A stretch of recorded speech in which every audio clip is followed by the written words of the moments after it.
Menteri Agraria dan Tata Ruang, Badan Pertahanan Nasional ATR, Kepala BPN, Agus Harimurti Yudhoyono atau yang biasa dipanggil AHY, bekerja sama dengan Polda Sulawesi Tenggara, memberantas mafia tanah yang berpotensi merugikan negara senilai 306,4 miliar rupiah. Berdasarkan keterangan yang diterima di Banjarmasin, Kalimantan Selatan, AHY didampingi Inspektur Pengawasan Daerah Polda Sultra, Kombes Pol Yun Imanullah, mengungkapkan 2 target operasi di Sultra yang sudah berstatus P21 dan sudah dilimpahkan ke kejaksaan dengan jumlah tersangka 2 orang.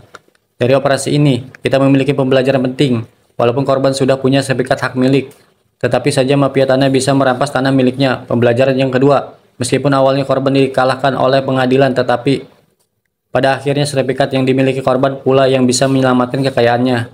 Inilah pentingnya mendaftarkan sertifikat. Menteri AHY menjelaskan total luas potensi kerugian objek tanah dari target operasi ini mencapai 40 hektar dan bernilai total 306,4 miliar rupiah.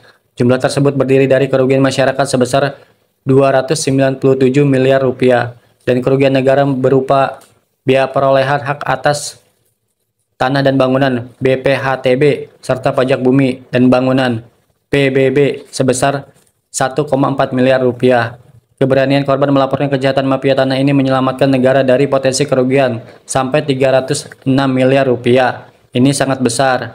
Apakah yang dilakukan para tersangka mafia tanah ini bukan hanya melanggar hukum, tapi juga merugikan secara ekonomi karena tanah tersebut tidak bisa diolah dan dimanfaatkan selama bertahun-tahun, tegas Menteri ATR Kepala BPN AHY. Pada kesempatan yang sama, Irwasda Polda Sultra Kombes Pol Yun Imanullah mengatakan sinergi dan kolaborasi pemberantasan mafia tanah antara kementerian dan Polda berjalan baik. Kami akan meningkatkan lagi tugas-tugas penanganan mafia tanah. Hadir mendampingi Menteri ATR Kepala BPN, Direktur Jenderal Penanganan Sengketa dan Konflik Pertanahan Kementerian ATR BPN, Iljas Tejo Prijono, Direktur Jenderal Pengadaan Tanah dan Pengembangan Pertanahan Embun Sari. Kemudian sejumlah staf ahli dan staf khusus, Direktur Pencegahan Konflik Pertanahan sekaligus Ketua Satgas Anti Mafia Tanah Arif Rahman dan Kepala Kantor Wilayah BPN Provinsi Sultra Asep Heri beserta jajaran Kepala Kantor Pertahanan Sultra.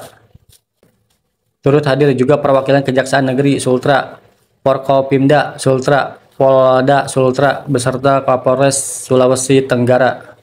AHY dihadiri para pimpinan di Provinsi Sulawesi Tenggara, anggota DPR RI Bapak IR, para bupati atau wali kota, dan jajaran Kementerian ATR BPN pusat dan daerah senang rasanya bisa menyerahkan secara simbolis sekitar 1.640 sertifikat tanah di Kendari, Sulawesi Tenggara. Sertifikat yang saya serahkan adalah program PTSL, redistribusi tanah wakaf dan rumah ibadah, juga hasil dari konsolidasi serta sertifikat aset milik Pemda. Ini adalah cara terbaik untuk bisa terhindar dari sengketa dan kejahatan pertanahan yang disebabkan mafia tanah. Dengan memiliki sertifikat tanah memberikan kepastian hukum dan memberikan nilai. AHY juga mengucapkan terima kasih kepada Bapak Presiden Joko Widodo yang telah mengawal kebijakan luar biasa yang ditunjuk untuk kesejahteraan dan keadilan bagi rakyat. Tanah untuk rakyat dan tanah untuk semua.